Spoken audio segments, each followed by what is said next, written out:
So that finished my proof or overview of the proof of stability.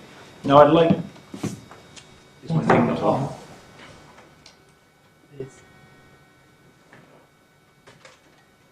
The green light. Any light? No, I have a light.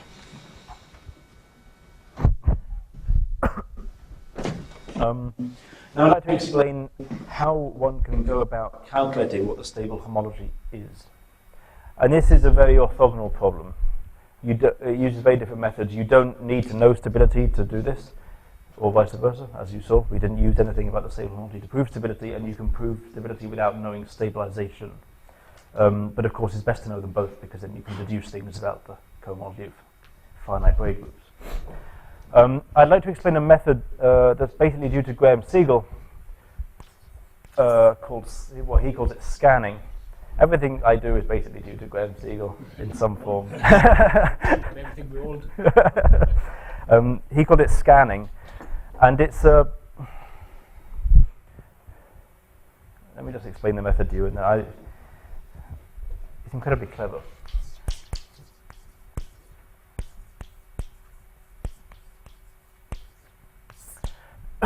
And the point is that it's better not to consider configurations of precisely endpoints in the complex plane, but it's best to consider all possible finite configurations of any number of points, because then you have a multiplication defined on those. Like if I have a configuration here and a configuration there, I can take their union, and I have another configuration where the number of points is added. A fancy way to do this is to say, well, some operad or the little disk operad or something acts on the space of configurations, but that slightly complicates matters, and it's better just to, if you want to get, everybody or many people here probably know that any A infinity algebra can be replaced by, or any A infinity space can be replaced by an actual monoid. And you can do this by machine, but you can also in practice do this by thinking for about 3 minutes typically. And so it's much better just to pick models for things that are actually just monoids and work with those. Okay, so that's what I'm going to spend some time doing first. So let me write Cn.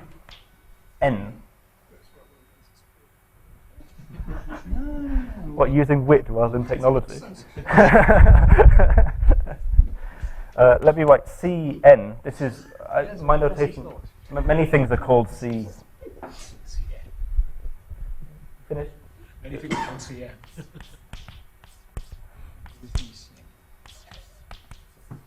So this is, I want to do something that's like making Moore loops instead of ordinary loops, okay? So I want to take a real number and a configuration, say in the complex numbers, such that the configuration actually lies inside 0t cross 0, 1. So it actually lies in a rectangle of width t and height 1. And then I will write m for the disjoint union of all of these. Okay, over n. And the point is that this now has a strictly associative multiplication on it. In the following way, if I have a configuration in a rectangle of width t and another one in a rectangle of width, we'll call it t prime, with t prime, what do? I'm going to get something in a rectangle of width t plus t prime, and I take the configuration C union the configuration C prime, but I translate the configuration C prime by t units.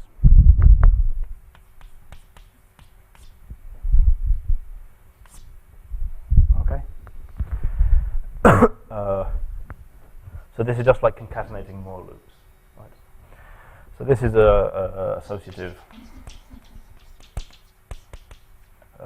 topological monoid.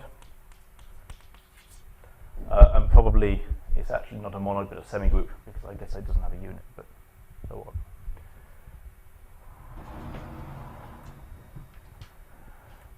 on.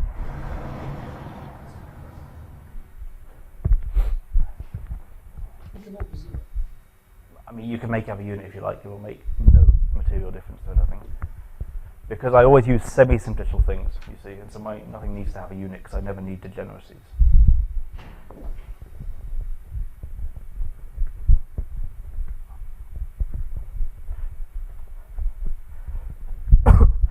So now what I want to do is so my question, what is the classifying space of this monoid in terms of things that we feel we understand? Okay, I mean, we have a monoid and we have a functor called B, so that's one answer.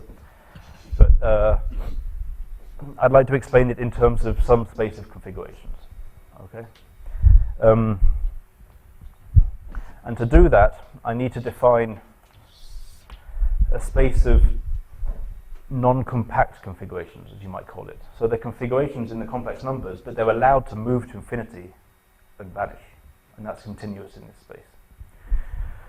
So let me define that properly. So I'll call it C of R cross 0, 1.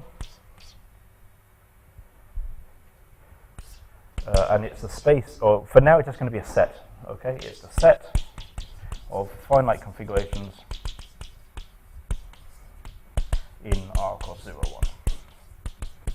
Okay, and making it into a space requires us to use a little bit of subtlety because I want the topology to be such that points can just move to the left, you know, increasingly fast, and at time 1 vanish. I want that to be continuous. And if I just take the ordinary topology on configuration spaces, it won't be continuous. So how do I do this? This is one way to do it. Pick some homeomorphism from the real line to the open interval. And that gives a bijection between this space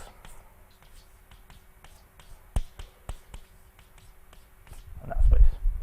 It's like picking, it doesn't really matter which one, just pick some homeomorphism, okay? Now I want to consider the disjoint union of my configuration spaces in the sense I meant before, ordinary configurations, in the closed interval, 0, 1, cross the open interval, 0, 1, okay? And I have a function from such configurations to such configurations by intersecting with the interior,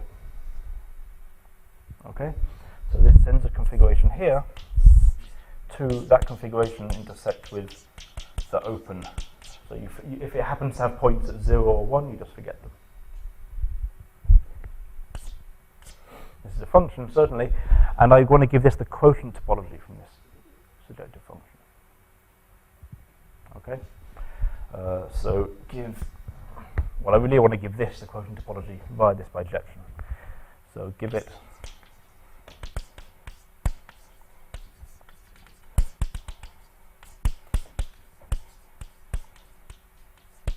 and this does do that thing that I wanted it to do, because certainly in the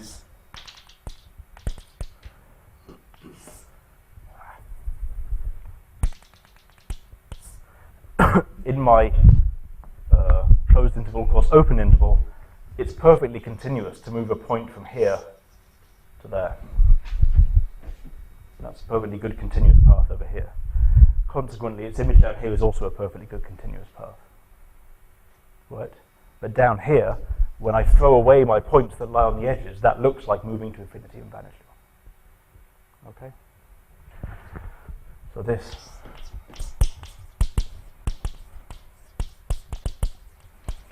is continuous in configurations, I guess, in this picture of 1 point in 0, 1 cross 0, 1. So when I throw away the boundary, the path that just goes to infinity is continuous. Okay? So certainly the topology, the quotient topology, does have this property that you're allowed to move away. I guess part of what I'm saying is that it doesn't have any other terrible properties that we don't want.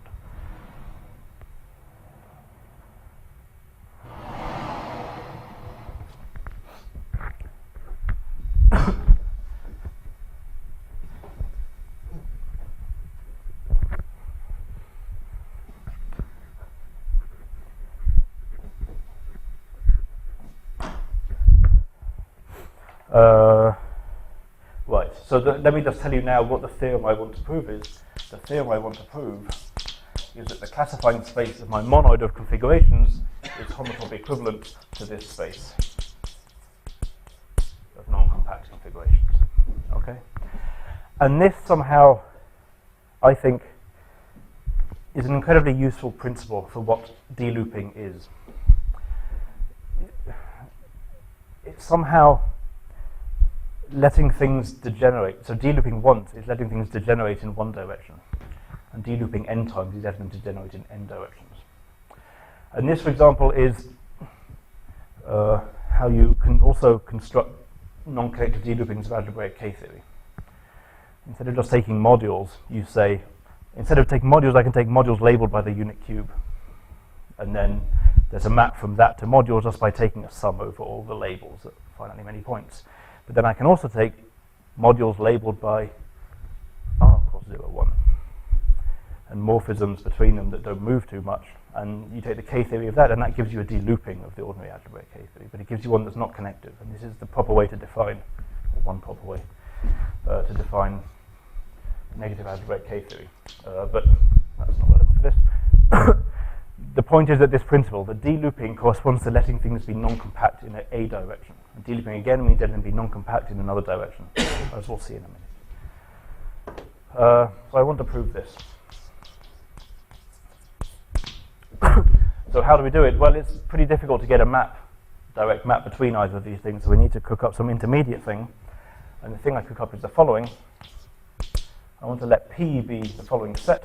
It's a real number and what's going to be a non-compact configuration. So it's a real number and a point in here, such that the following holds, that the slice given by that real number does not hit any point in the configuration. So T cross 0, 1, intersect the configuration, is empty. Okay? And this is a poset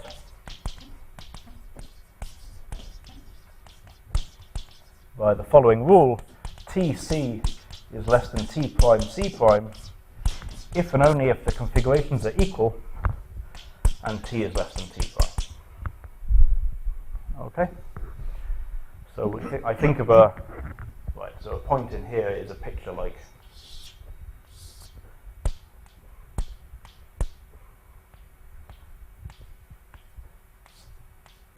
that. Okay.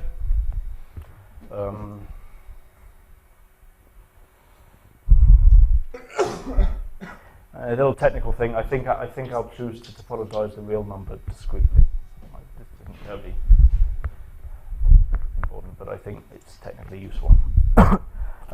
Okay. So this is a poset.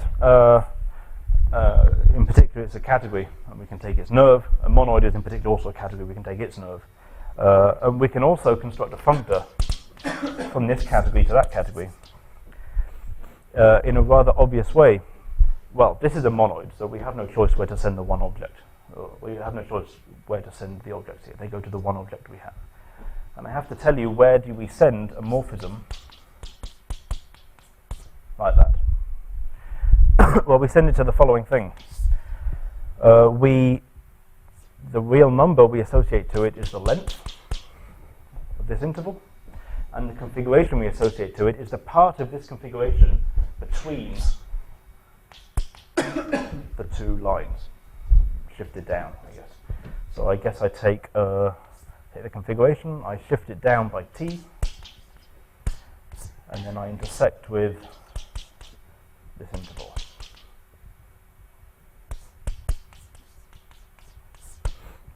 Okay, the formulas make it look complicated, but all I mean is I take whatever part of the configuration is between the two lines, and I shift it down so that T is at 0.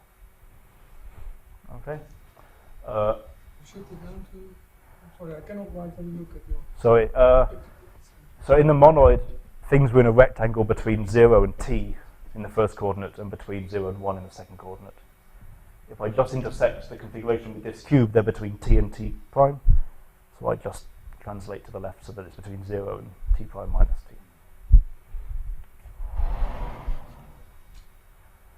So you do include T equals 0 in CM. If you like. Why? You want your categories to have units or something? It is traditional, I suppose. Yeah. No, it's a poset. You write T less than or equal to T. Yeah, okay. I could also not do that. And then the empty configuration is the only one that fits. Okay, yeah. The strip of size 0%. Yep, okay, perfectly. so we can do that.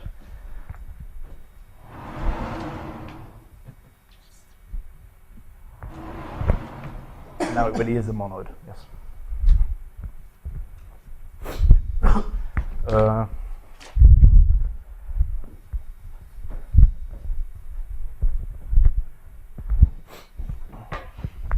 Right, so consequent. So we have this. So this is easy to check. This is a functor. I won't bore you with that. And so we get a map between nerves. And let me write NKC for the map between the kth nerve of P and the kth nerve of M. Okay. Now, what are these two things? Let me just draw pictures because it's far more enlightening. So here I have k composable morphisms in this poset. So I have k plus 1 values. And I have some configuration like that. And what do I send that to? What does this functor send it to? It sends it to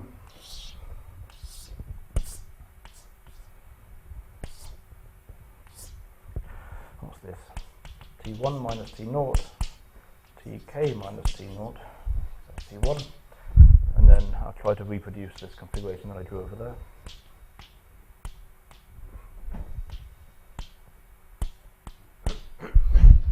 Okay, and out here it's empty. That's what the functor does. Okay.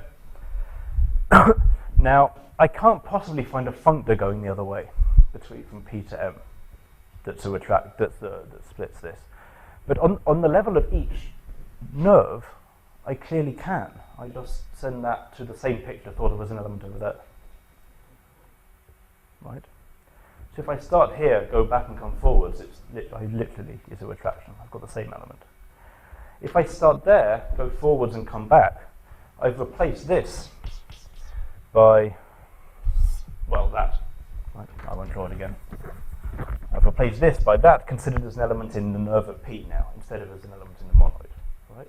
Which a priori look different, but what can I do? I can just firstly scale, well, I can start on this side, I can scale down till T0 is 0, just by translation. Then I can take all this stuff and push it off to the left, using the fact that my configurations are allowed to go to infinity and vanish. And I can take all this stuff and push it off to the right, using the fact that they're also allowed to vanish in the other direction. And that gives a homotopy between the opposite composition and the identity. So what you get is that you can't possibly find a functor going the other way, but at the level of each nerve, it's a level-wise equivalence. So, that's right.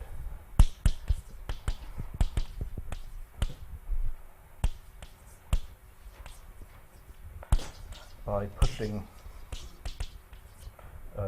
points outside of this cube,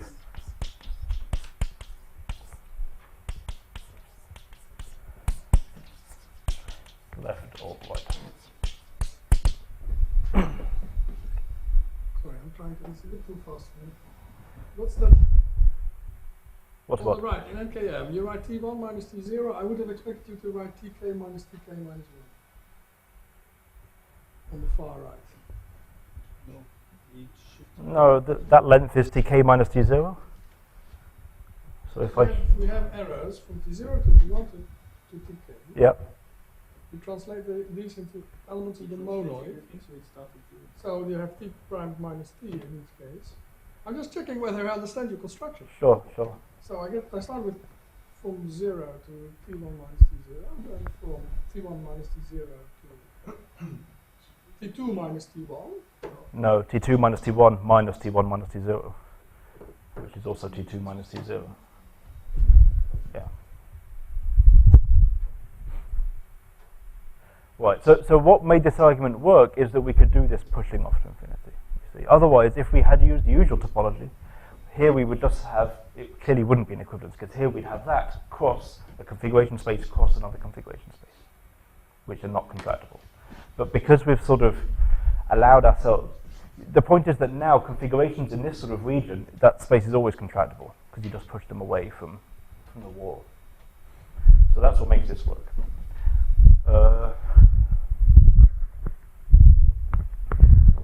So if we have just level-wise equivalence at the level of nodes, then we get an equivalence on classifying spaces, or a weak equivalence at least. So one thing we have is that we have the classifying space of P mapping to the classifying space of M via this functor C, and we've just shown that that's an equivalence. On the other hand, this poset is again augmented over the configuration space. You just forget the real number T. Right? And because of order, you're never allowed to change the configuration by morphisms in this poset. That's well defined. So we have a map just by forgetting the walls, as it were, just down to the space of configurations. Okay? Now, what's the fiber of this map over some configuration? Let me call it P or something. Fiber of P over a configuration C is, what is it? Well, it's the classifying space of a certain poset. It's the poset of real numbers which are not the height of any point in C. But that poset is not empty and is totally ordered. So the node is contractible, weakly contractible. Right, so fiber of P over C is the classifying space of the poset of T in R such that no point of C has height T. Okay? And now I again have to use one of these fiber theorems I alluded to last time. Now I've got some map all whose fibers are contractible. That's not enough to conclude that it's an equivalence. You need a little bit of fluff, but here the fluff can be provided. So plus fiber lemma. So the point is that that's contractible because it's a totally ordered poset. Plus a fiber lemma implies that P is an equivalence as well. Okay, so fiber lemma of the same kind, and you can also always move the T a little bit. Yeah, that's the way I would prefer to do it with the microfibration lemma. Yeah. It also fits into Graham Siegel's what's it called? What do they call it? Almost fiber bundle, something like that. No, not quite. No, Here's another thing. The thing in the appendix to the foliations paper, if you know what I mean. I think you do because you've written things about this as well. It says that you can find a neighborhood which is homeomorphic to neighborhood cross fiber, just not over the neighborhood. It just is homeomorphic to it. I think this fits into that.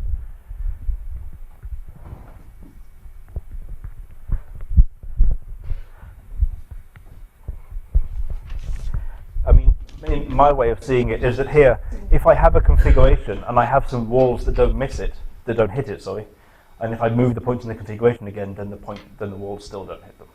Yeah, that's how I would.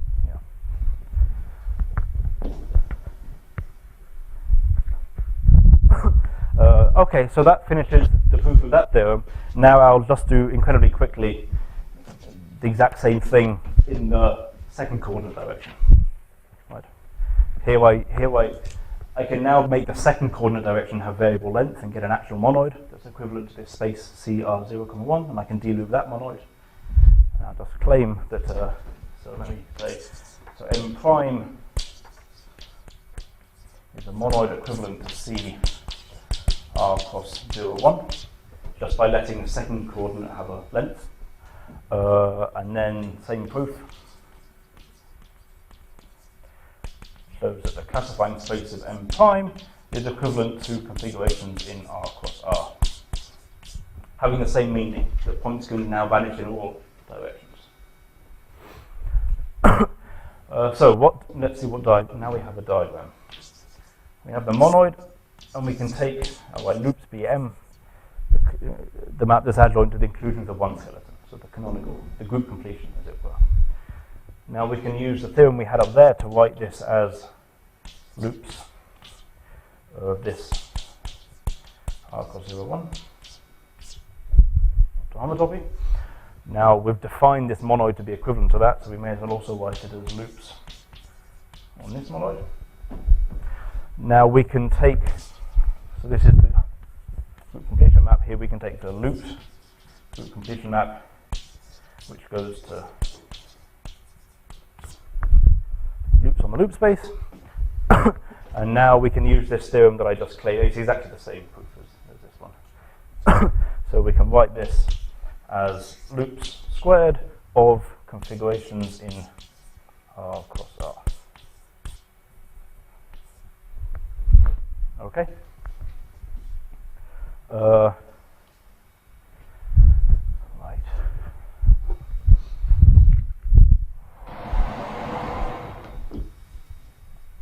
So the point is that configurations in R cross R, this last term, before we loop it, is not very difficult to understand. Because if I have a configuration in R cross R and things are allowed to move to infinity in any direction, I can just scale radially until one of two things happens. Either my configuration becomes empty, or I have one point at the origin. Right. Now, how much you need to scale to make that true isn't quite continuous, so you have to be a bit careful about this. But what you prove is that, so there's a map from R2 to C of R2 that just sends a point to the one-point configuration at that point. It's very tautological. Right. So X goes to the one-point configuration X. Now that extends to the one-point compactification, because as the point moves out of R2, that converges to the empty configuration here. So this extends to the one-point compactification, which is S2, just by sending infinity to the empty configuration. That's the point of this topology, that it makes things that look far away converge to the empty configuration. And the proposition, this diagram is a bit horrendous now, but the proposition is that this map is an equivalence. Basically by the argument I just said. If I have some configuration here, I just scan radially outwards until I see at most one point. And this is just a subspace of configurations with at most one point. Proposition by scanning a configuration. Or stretching is a better word maybe. A configuration radially outwards.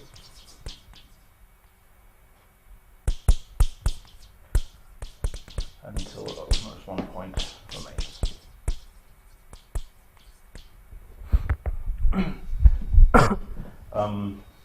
That's a little bit technical to do rigorously. The point is that, so it's true what I said, that if you just scale outwards, every point converges either to the point of the origin or to the empty configuration. I'm a bit confused because, so what is, I must be making an elementary mistake. But so you dilate the configuration until it disappears to infinity. If it has a point in zero, you just shift it a bit before you do that. But you can't choose which direction to shift it continuously. That's the point. So your argument proves that it's connected. You take your configuration, you move it so it doesn't. It would prove it's contractible if we're correct. Sorry? It would prove it's contractible right. if we're correct. Right, which it isn't. That's exactly the point, that you need to pick. What you do is you cover this space by two patches. One patch is things that don't contain the origin. That's clearly contractible by scanning outwards. And the other thing is points that have a unique closest point to the origin. That's also contractible by moving that point to the origin and then pushing everything else away. And all you need to check is that they intersect in a circle. And the point is, if I have a unique closest point to the origin, but it's not at the origin, well, it's pretty obvious that there's a sort of circle way of doing that. That's the correct way to do it. Right, so let me just build that, the consequence of that proposition in here, which is that we get the second loop space of the two-sphere. So now there's two maps here which are not known to be homotopy equivalences, right, that we need to deal with. We deal with this one in a sort of easy way, which is the following proposition. If M, or let's call it if N, is a monoid, and its set of path components is now a discrete monoid, and this is a group, then the group completion map is an equivalence. Okay, that's quite easy, and also not so controversial, I think. I don't know, for people who know about operads, come on, this is the recognition theorem, right? This is absolutely fundamental in proving that, which I would hope is known. But so I claim that this monoid M prime is connected, and that's by your argument. You take some configuration in R2, you make it miss the slice through 0, and then you push that side that way and that side that way. That gives you a path to the empty configuration. So this is an equivalence. But now this monoid over here, we know that it's not connected. We know because we know what its path components are. They're the natural numbers, because these are the finite configurations that you can't move around. And for that, we need a separate, much more difficult and interesting theorem called the group completion theorem.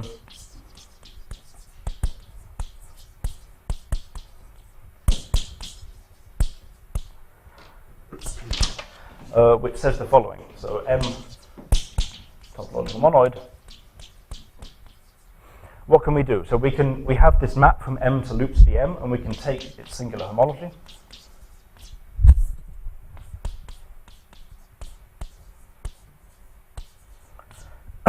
And both sides are rings, right? Because we have the homology of monoid, so we can multiply on both sides.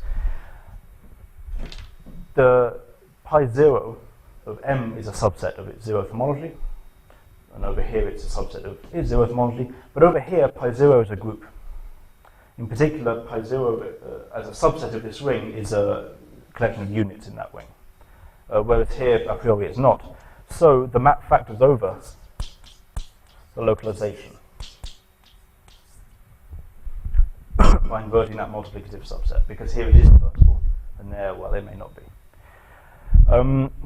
Now, the theorem says that under certain conditions, for example, that you know what you're talking about here, this is an isomorphism. Okay? So when might you know what you're talking about? I mean, the point is that this is not typically going to be a commutative ring.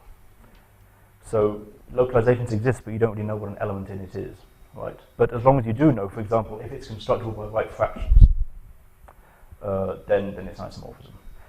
I'm going to just say if M is a topological monoid, which is homotopy commutative.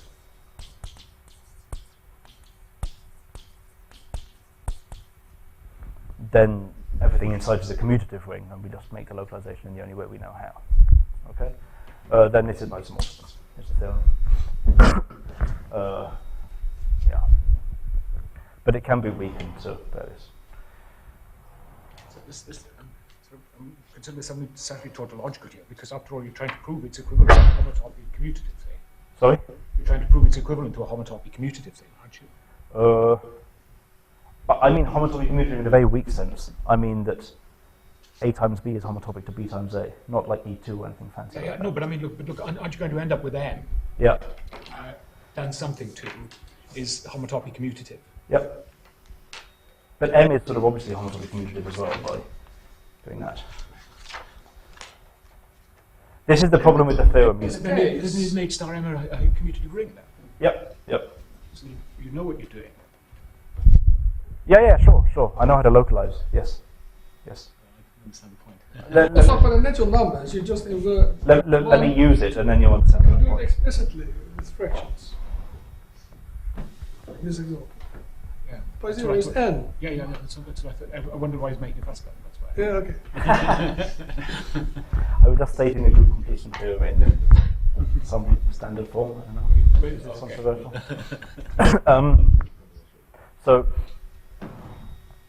So in our situation, pi 0 of the monoid is the natural number.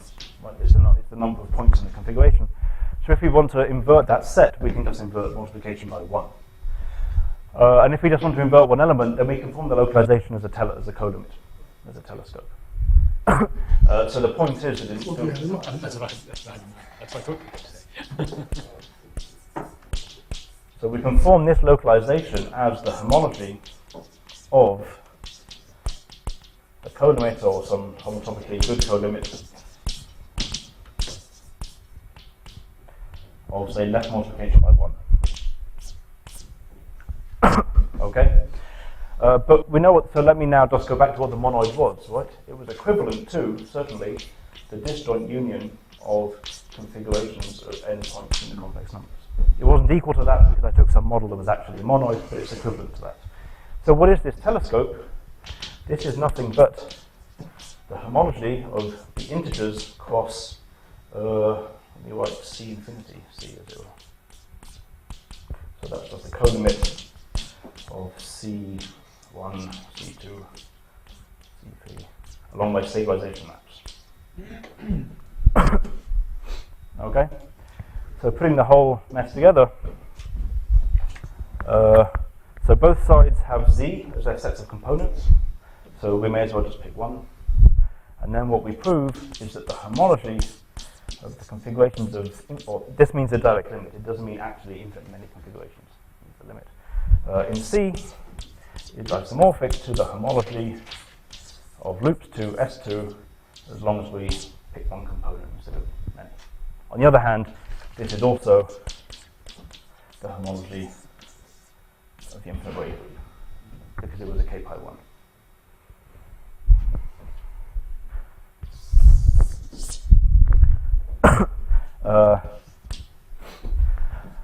And the point is that one can very well calculate this side using very standard things how to rate probably. I mean,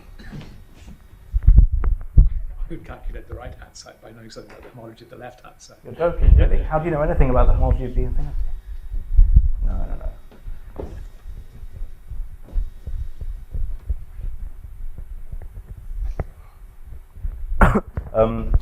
As an example, let me just do calculate the rational homology of the infinite braid group using this.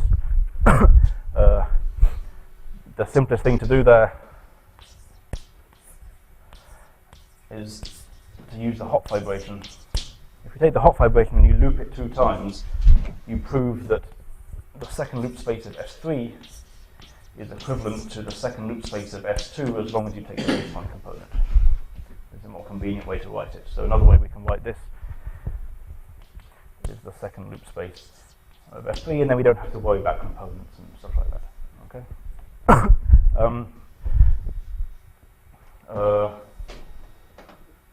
Right.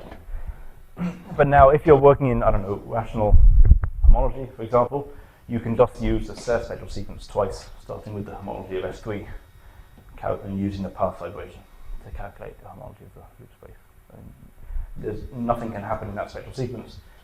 Nothing non-trivial can happen. And so you immediately prove that the homology of B infinity with rational coefficients is isomorphic to an exterior algebra on one generator in degree 1, which is rather underwhelming at the end of the day. Right, this is just the homology of S1. So rationally, this is an S1. Right? You can go a little further by. I told you that there was no way to go from a braid group to a smaller braid group by forgetting a string because you don't know which one to forget. But you can sum over forgetting all of them. That's still a well-defined thing to do. More technically, there's a transfer map from the homology of n-1 strings to n strings, and you can see that splits the stabilization rationally. What that means is that stabilization is always rationally an injective map for configuration spaces. In fact, it's actually injective integrally, but by a different argument. So trick shows that the stabilization map on rational homology is mono, which means that all the braid groups have this homology. So they all inject into the stable homology, and the stable homology is not very big, and you see that you get this cycle when you have 2 braids. It's in fact just given by twisting the 2 braids, which implies that the homology of Bn with rational coefficients is also this, as long as you have 2 things to twist together. Which, yeah. But you can also calculate primes and do fancy things, but I won't go into that now.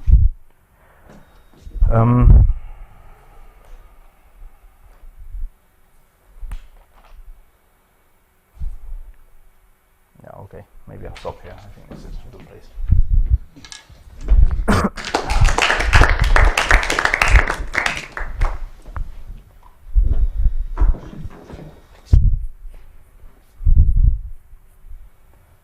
You wanted to prepare us for more for other theorems, no? Yes. Yeah, oh, right. Now that I do have a little bit of time, so I can tell you some things about.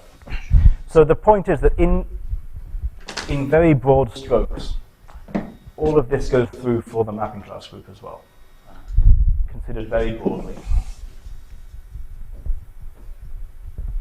But every possible step is much more complicated, of course. But,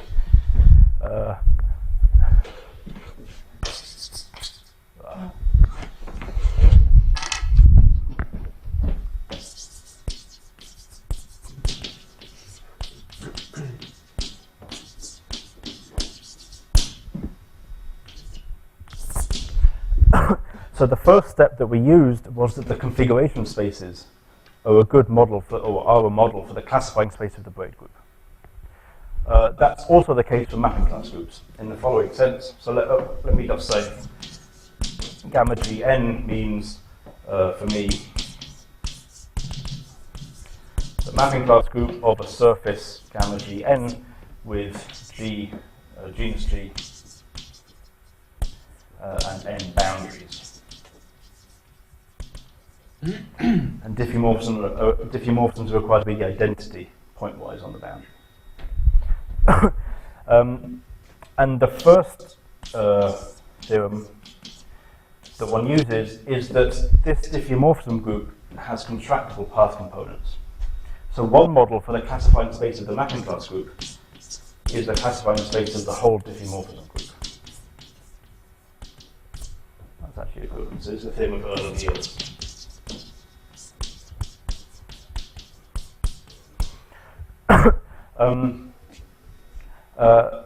Which is a fairly difficult, well, reasonably difficult. It's about as difficult as proving that Teichmüller space is contractible. It's more or less equivalent to it, actually. The second point is that we can interpret the classifying space of the diffeomorphism group as something like configurations as well. So my configuration space, I first defined ordered configurations.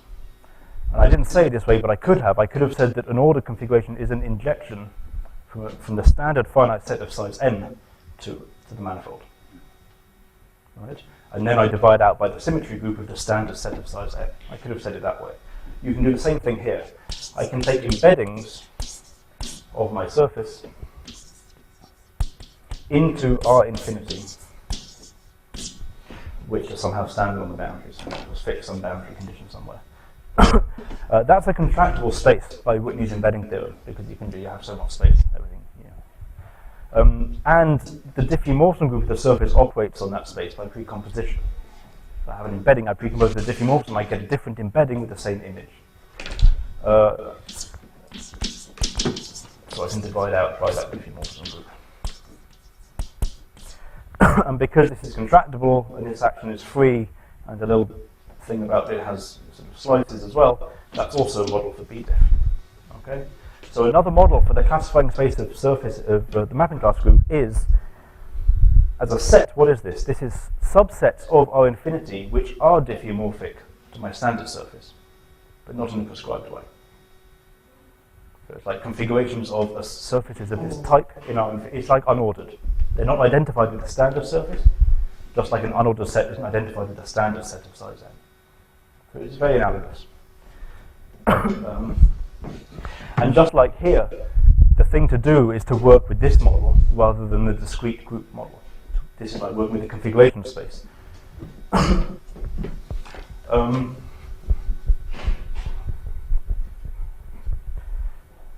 What's your monoid n? Sorry? What's your monoid n? You want me to jump to that? Okay. Well, first let me... I don't want to disturb you. No, this is not planned at all. So, just curious. So I said, okay, the first thing to do is to replace it by this space. That's not historically strictly true. In fact, so Hare proved homological stability at the level of groups. These days, I prefer to prove it at the level of spaces, but one can do either. But in any case, these have homological stability. It's much more complicated because there are many stabilization maps. you see, if I have my surface with several boundaries, there are many things I can glue on to get a more complicated surface. I can glue on one of those, or I can glue on one of those, I guess, and I can also just glue on a little disc to close the boundary. And not only can I do that, but I can glue on one of these at any of the very many boundaries that it has, and those are not the same homomorphism between those groups. And all of these maps exhibit homology stability. But the fact that there's so many of them and they interact in rather interesting ways is part of the flavour of proving stability here. It's slightly more complicated than the braid loop example. But anyway, so Hera proves stability for all these.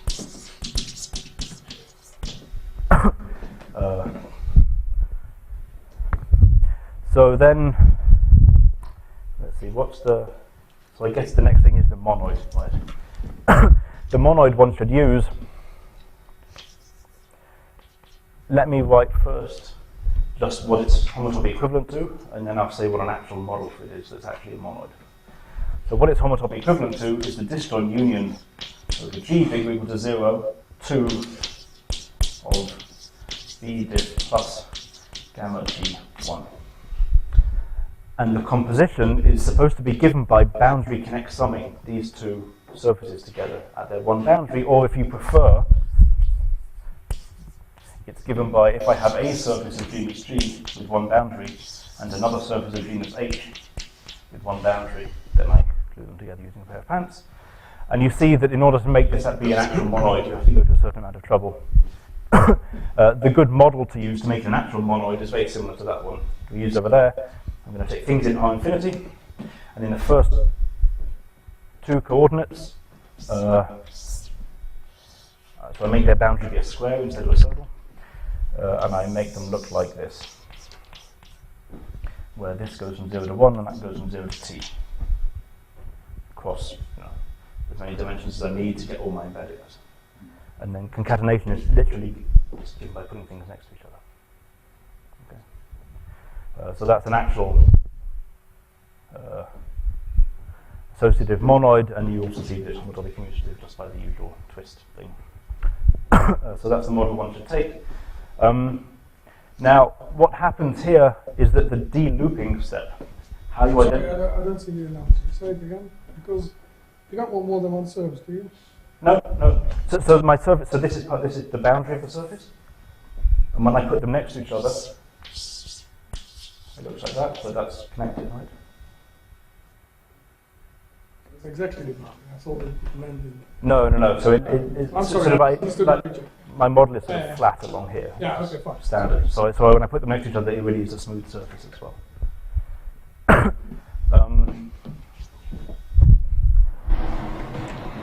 So then what we want to apply... The smoothing of that, exactly. So what we want to apply is the group completion theorem to that monoid again. We know pi 0, it's the natural numbers again. We want to stabilize by gluing on that thing, which is a torus. And that you can do that, but you need to calculate what loops BM is. And the de-looping, so identifying what the de-loopings are, is much more complicated.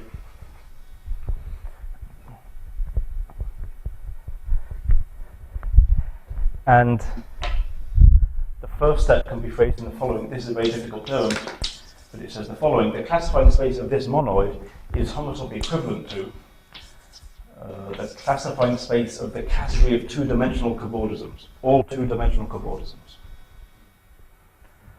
Okay, so this is the category where objects are things like that, and morphisms are things like this.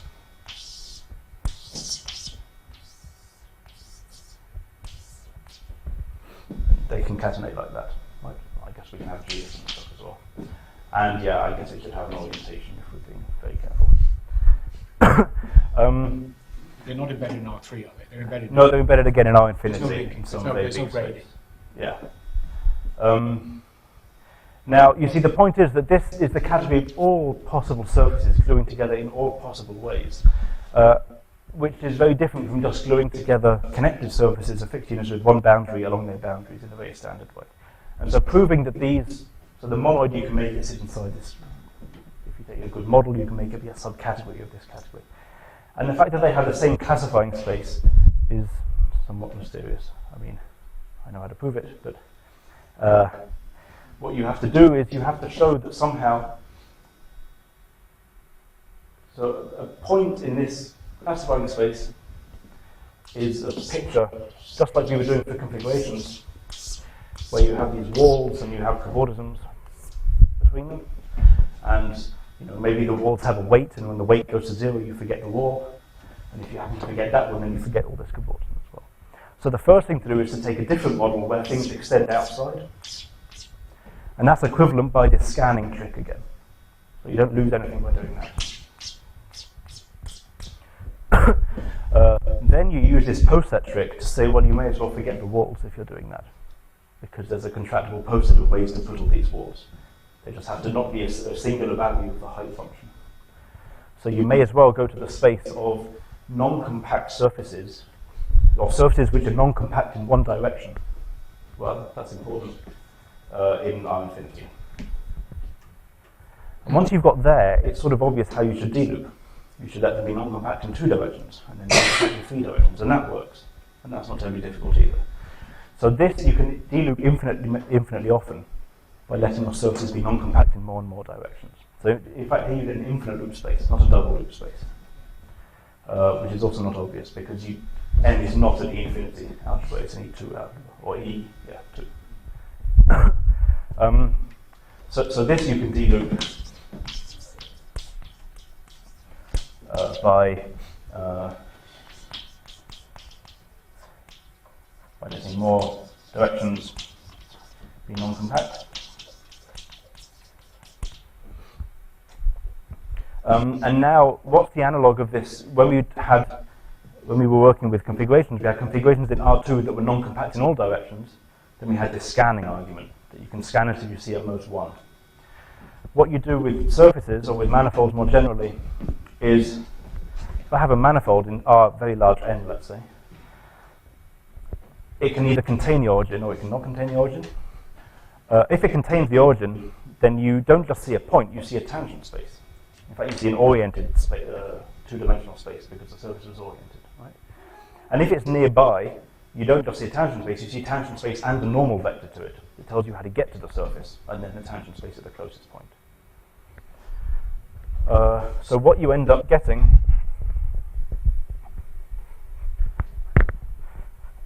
if you work with, so I think the notation is something like this. So this means 2-dimensional surfaces in RD, which are non-compact in all possible directions. What you end up getting is inside that, you have the Grassmannian-oriented 2 planes, sits inside it as the flat surfaces going through the origin. Yeah. You can also, you can take a flat surface going through the origin and you can move it along a normal vector. You get a surface that way as well. So in fact, this map extends to the complement of the tautological bundle. And if you move far in that direction, it converges to the nth manifold, just as usual. So this in fact extends to the 1-point compactification, or said another way, to the Thom space of this thing. And then you use your scanning thing and you show that some equivalence by scanning until you just see very small bits of a surface, which is basically a tangent plane and a direction to get to the tangent plane.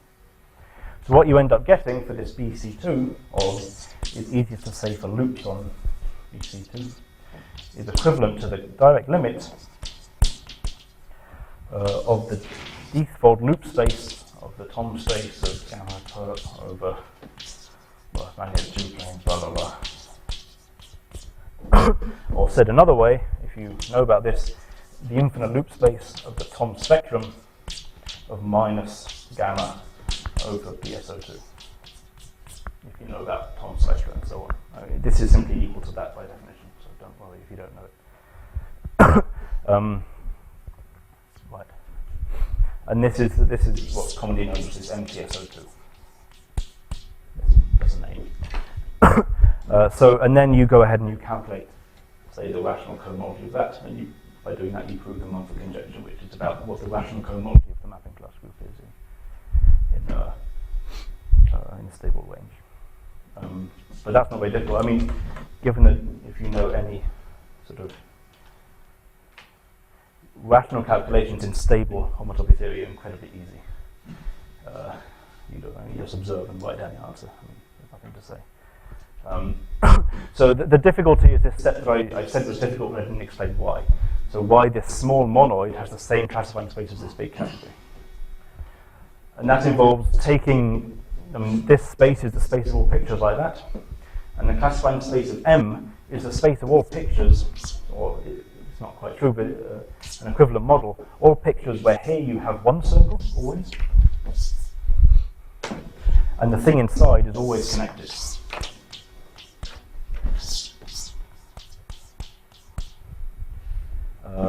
And if I want to make it strictly true, they should also have a standard stick in them. So you can cut along the stick and get a square as a boundary. So the stick's in some standard place that you know. So that's the model. So that's an actual model for BM inside BC2+. And what you have to do is take some family of things that look like that and modify it continuously in this space to get some family of things that look like this. And you do that by a sort of a form of parameterized surgery that's painful to explain. I don't have physical strength to do that now. I mean, that's the sort of, in my opinion, that's the difficult part of this whole story, is this parameterized surgery. I mean, part, yeah. And that simply doesn't show up with configurations, because here you're just asking for it to be empty, and there's not distinct ways in which to be an empty set. Whereas there are distinct one manifolds you can possibly be. That's the sort of difficulty. Okay. Thanks. Yeah, thank you very much.